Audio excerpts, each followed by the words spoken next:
যে গতকালকে একটা অ্যাক্সিডেন্ট করছে, আপনারা দেখছেন গেঞ্জারিয়া নোয়াখালী সোনাইমুড়িতে। গ্যাস পাম্পে গ্যাস আনতে গেছে, সিএনজি ড্রাইভার 3 জন যাত্রী। আল্লাহ গো, এমন মৃত্যু থেকে আমার ভাইদেরকে হেফাজত করেন। এই জন্য যখন গ্যাস দিবেন আপনার একটা সতর্কমূলক সুন্নাত তরিকা দাওয়াতটা দিয়ে যায়। গ্যাস যখন সিএনজি হোক আর গাড়ি হোক, গাড়ির মধ্যে বসে থাকবেন না। মৃত্যু হইলেও হয়ে যাবে, যেটা কেমন মৃত্যু যে কালেমাটা মুসিবত না। বাজান গ্যাস নিতেছে, গ্যাস ঢুকতেছে, মনে হয় গ্যাসের প্রেশারটা একটু বেশি ছিল। মাত্র 30 সেকেন্ডের ভিতরে পুরা গ্যাসের বোতলটা বাস্ট হইয়া সিএনজিটা মানে একবারে কাগজের ঠোঙ্গার মতো টুকরা টুকরা হয়ে গেছে।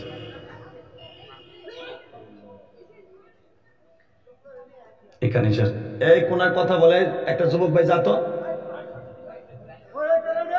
এগুলো মাহফিল নষ্ট করার জন্য আসছে।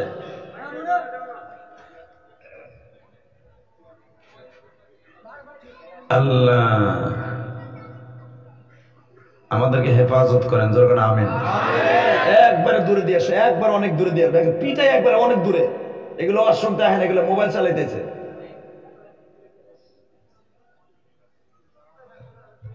বাজানরে আমি আরো সুন্দর করে বলে দিয়ে যাই। মাঝে মাঝে আমি বলি, আমি আমার ওয়াজের মধ্যে মাঝে মাঝে এই কথাটা আমার মনে পড়ে যায়। 7 বছরের মেয়ে তার বাবারে বলছে, বাবা গো আমার জন্য তুমি খিচুড়ি নিয়ে আইসো। লিটন ভাইয়ের কলিজার টুকরা একমাত্র সন্তান মাদ্রাসায় পড়ে যদি টেলিফোন করে বলে, আব্বু দোকান থেকে তুমি আমার জন্য খিচুড়ি পাঠাও, হয় না এরকম? বাবাই যাত্রা বাড়িতে ব্যবসা করত, দোকানের কর্মচারীটা নাই দোকানে। মেয়ে বলছে আর দেরি করে নাই, মোটর সাইকেলটা হাঁকাইয়া খিচুড়ি নিজে কিনছে। খিচুড়ির প্যাকেটটাকে হাতের মধ্যে নিয়ে মোটর সাইকেলে পিকআপ দিয়ে মোটর সাইকেলটা ছেড়েছে। রাস্তা ক্রসিং করতে যে বাসার মধ্যে ঢুকবে, পিছনের থেকে একটা টলি গাড়িতে এমন জোরে ধাক্কা দিছে বাবা, পিছনের চাকার নিচে পড়ে একবারে মাথার মগজ এক জায়গায়, বডি আর এক জায়গায়। খিচুড়ির প্যাকেটটা এখনো ঠিক আছে গো। আল্লাহর বান্দা পরপারে চলিয়ে গেল।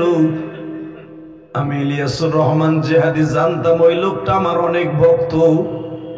জানাজায় গেলাম বাবা,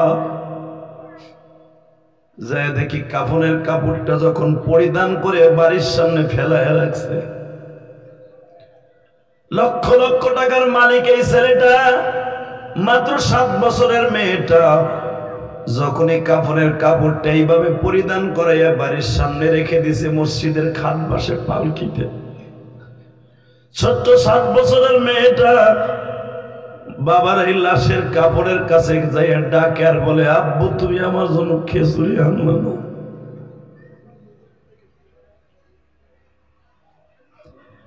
আমার চোখে এখনো পর্যন্ত এই দৃশ্য ভাসে।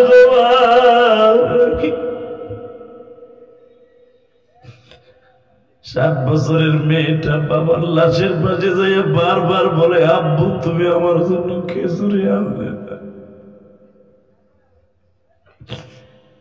এবার কলিজার টুকরা ভাইরা রে, ওই মেয়েটারে তুমি কি দিয়ে বুঝ দিবা? যাদের বাল্যকালে বাবা মা মারা যায়, ওর মতো দুঃখিনী আর দুঃখ মেয়ে কেউ নাই।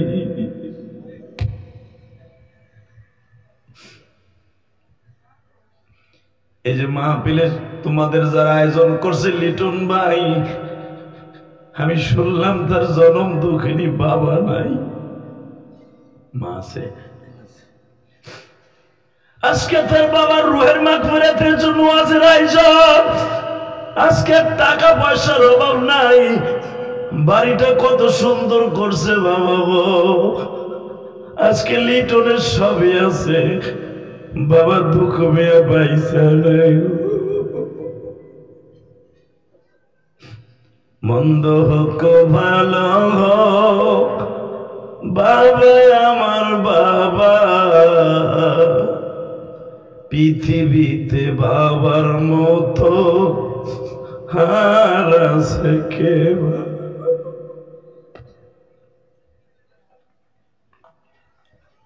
আল্লাহ, এই শাবান মাসে যারা কাঁদবে, তুমি না কইছো শাবান মানে পরিষ্কার করার পাত্র,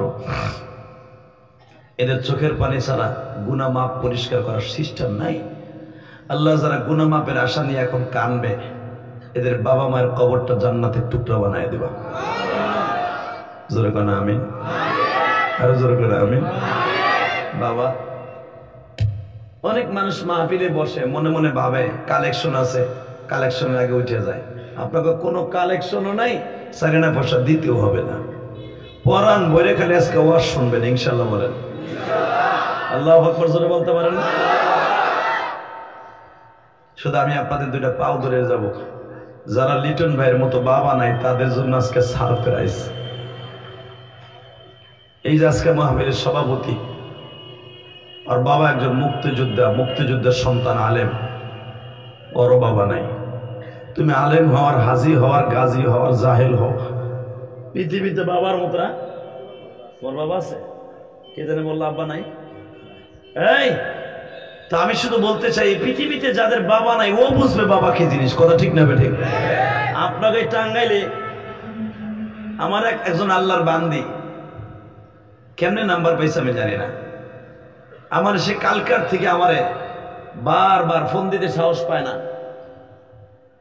আমার পিএস এর কাছে মেসেজ দিচ্ছে, হুজুর একটু বলবেন আমারও বাবা নাই, আমার মা ব্রেন স্ট্রোক করে ঘরে পড়ে রয়েছে।